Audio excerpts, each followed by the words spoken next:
All right, and welcome to another Gobbo story time. This is about the time I went to the Marine Corps martial art instructors program. I had my goofy little animations again, which really is more of this kind of something for you to listen to. It's just to help you have something visual as you listen to it in the background. This happened to me when I was stationed in Okinawa. I was on Camp Foster. But the actual, this is a picture. It looks like Camp Foster. But this was actually on Fatima, which is the air base just below. It's like a 5-minute drive. However, to get through all the gates, it ends up being like an hour. There's always someone out there protesting the Osprey. He looks at you, he points his little stick, and he rams it into the ground. And I'm pretty sure he's just paid by the Chinese. But I digress. So this is beautiful Camp Foster. In order to be a martial art instructor for the Marine Corps, you need to be an NCO or higher. So you got to be a corporal or higher and an officer. You have to be at least a green belt. Well, you can be a gray belt, but you'll be green at the end of it. And that's how you can earn your tan tab. I never got a chance to go to North Carolina. Was it North Carolina? Maybe it was in Quantico. It might be Virginia. Yeah, it's in Virginia, I think, where the Martial Arts Center of Excellence is. You can get your red tab. Never had a chance to do that. Wanted to, but never got a chance. But I digress. So this is the time I went through. So I was a young, motivated corporal out there doing motivated corporal stuff. I already had my black belt in martial arts. I had trained every day I could. I just trained, and the way I ended up getting into the course is every day I just went to different units and just asked if they had one. And eventually, there's a staff sergeant who was with CLB 4, that's Combat Logistics Battalion 4. Or we like to call him Cell Block 4, who's right next to us. He remembered I asked him, so I got in. Ended up getting 2 other guys in, Corporal Coyle. Corporal Coyle is probably Staff Sergeant Coyle now, if not Gunnery Sergeant. He's a good motivator. Last time I saw him, he was headed out to Paris Island to become a drill instructor. So it's what he wanted to do. So he's out there. You know what? Him and I made an interesting dynamic. Corporal Coyle was he was this white kid from South Central LA. He just had street smart. He was a smart guy, but he just went to the wrong schools, and he was rough around the edges. And I, on the other hand, was the far opposite. I was the guy that ended up joining the Marine Corps, enlisted with a master's in engineering. So I was the complete opposite. I had all the academic insight. We got along. We were some good guys. We had a lot of we came together on a lot of fundamentals. So, like I said, this is the Marine Corps Martial Arts Instructor Program. So what we would have to do is, when we got there, the first thing we would do is we would have to go and run a PFT and a CFT. And the PFT, for those who don't know, is simply a what is it? I'm trying to remember the exact transition. So we do pull-ups, which we can see the gentleman here doing. You do pull-ups followed by your crunches followed by a run. And so, me being the motivated corporal that I am, I had to get at least a 285 or higher. And I'm out there, I'm doing my pull-ups, and good old all of our instructors were former drill instructors. So they were up there, and he's like, 1, and I'm going 2, and I get it to 18, and I go, and he's like 19. I'm like, Staff Sergeant, what do you want from me? He's like, get your chin over the bar. I, Staff Sergeant, is this over the bar? Get down. 20. And then I ran him to go do my next event. And that's why, everyone's like, oh, I can do 20. No, you need to be able to do 25. If you can't do 25 pull-ups, just go home. All right, you're not doing it right. You need to have a couple in the bank.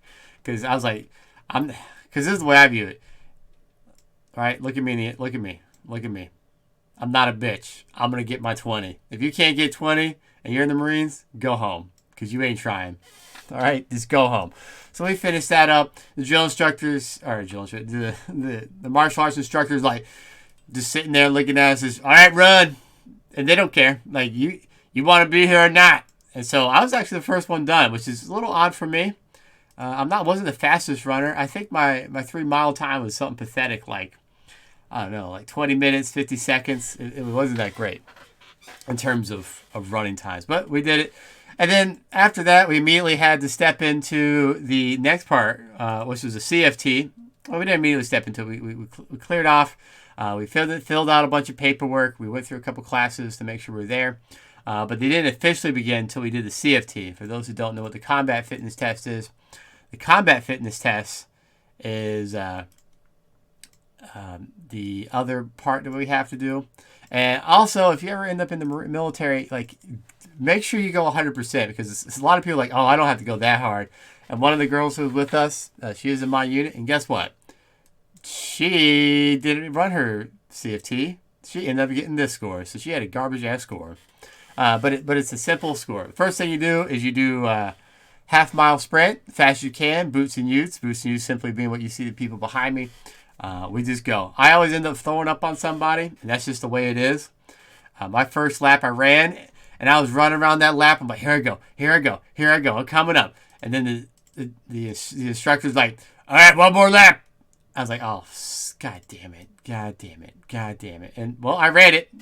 I was the only one who got it perfect that day, but I got it. I ended up throwing up everywhere, but such is the nature of the beast. So that's part one of the event. And then we get 10 minutes off, and then we get to do this part of the event, which is ammo cans. And because of my age, I had to do 97. The younger guys had to do 93.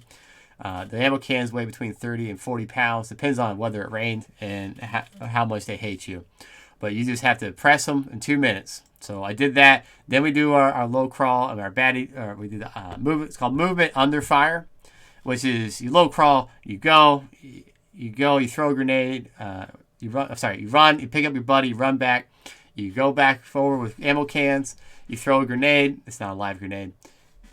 And you run back. And I always miss with the grenade throw. So since it's just a miss anyway, I would just knock over the fake grenade or just kind of like half-ass it. And just as I was going down to pick a grenade, I would just immediately go. Because if you miss, you have to do push-ups. So I would just do the push-ups. Because I'm already vomiting from earlier. I'm not going to make that throw. I just don't have it in me.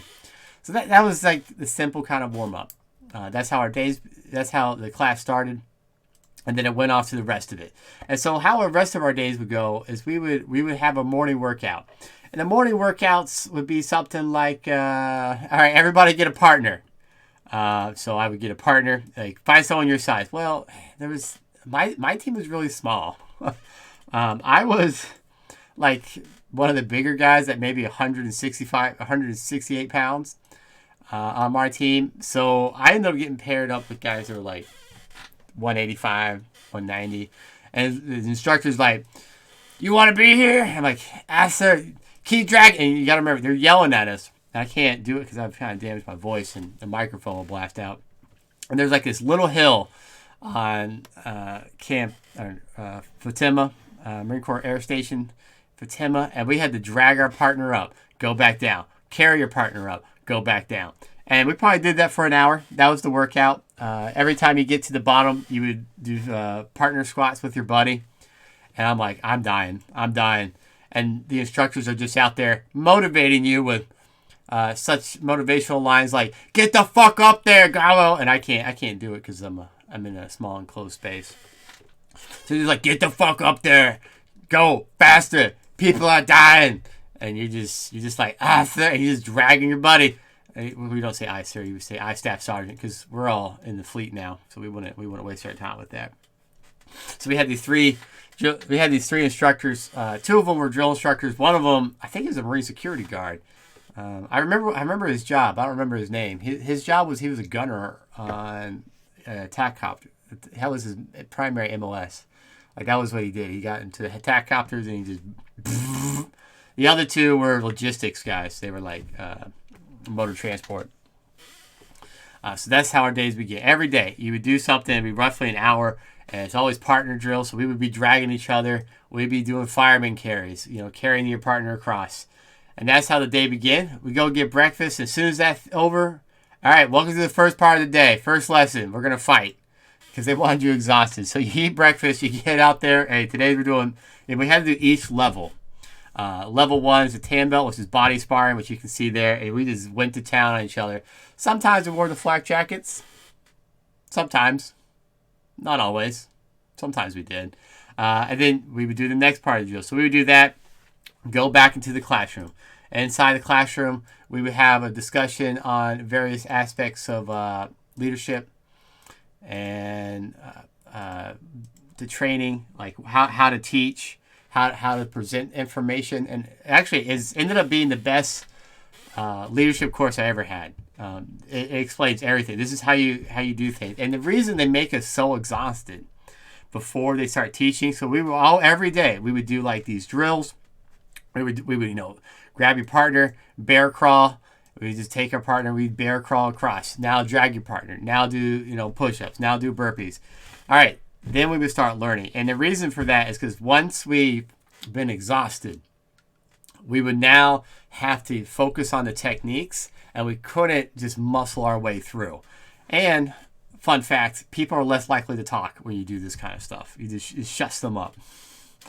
So that's part of what we do. So our day was a workout, breakfast, some sort of fighting, classroom instruction, outside classroom instruction where we go over the technique. All right, today we're working on the shoulder throw and we're working on the hip throw. We're working on counter. So we do counter or rear hand punch, counter the front hand punch, counter the rear kick, counter to the roundhouse, just constantly going. And unlike, say, some of these motivated devil dogs out there, I didn't have the luxury of this little pit here. Literally, this is what it looked like for us. Like, here you go. This is Okinawa. I don't know if that's Foster. It might be Camp. It looks like Camp Foster. And that's like, okay, so this is where we're getting thrown. Like, put your flak jacket on. Tuck your chin. You'll be fine. Breathe out when you hit the bottom. That's what we did. So we just get thrown every day. And we would stink so bad. So we have all that training. Then we have lunch. And this is like August. No, I think it was July. This is July in Okinawa. And for those who don't know, Okinawa is a tropical island. It gets a little warm. And we go back and we go outside. We do more training. Because we had to do the entire gray through green belt curriculum along with the other training. Then we go back to the classroom. Once again, the classroom, we'll talk about the martial cultures. We'll talk about various aspects. So at the end of every lesson, within the Marine Corps martial arts program, they have like a leadership tie. They have a tie-in. So some of the tie-ins at the lower ranks are things that every Marine can contribute to, like Marine Corps history. And I would talk a little about why Marine Corps history is important, how you should learn about it, and ask people different aspects. A lot of the African American Marines, I would say, I would ask about the Montfort Point Marines, and none of them ever knew it. I'm like, you need to know about these people. These are the guys who, and I've met some Montfort Point Marines. They paved the way for you during the Civil Rights Movement as the integration of the military. So I really, this is important, and that's something the Marine Corps tries to instill. You get in there. So we would go through it. So that's kind of how our days were structured. I know I kind of rambled, but part 2, I'm going to go into actual lessons and some of the pain. You guys will get to learn about the Red Room of Pain, which is a terrible time. I'll talk about how I got exhausted and had to get sent to the ER. That was a good time. And how I tried to kill somebody with my helmet. So if that doesn't get you interested, I don't know what will. You guys have a great day.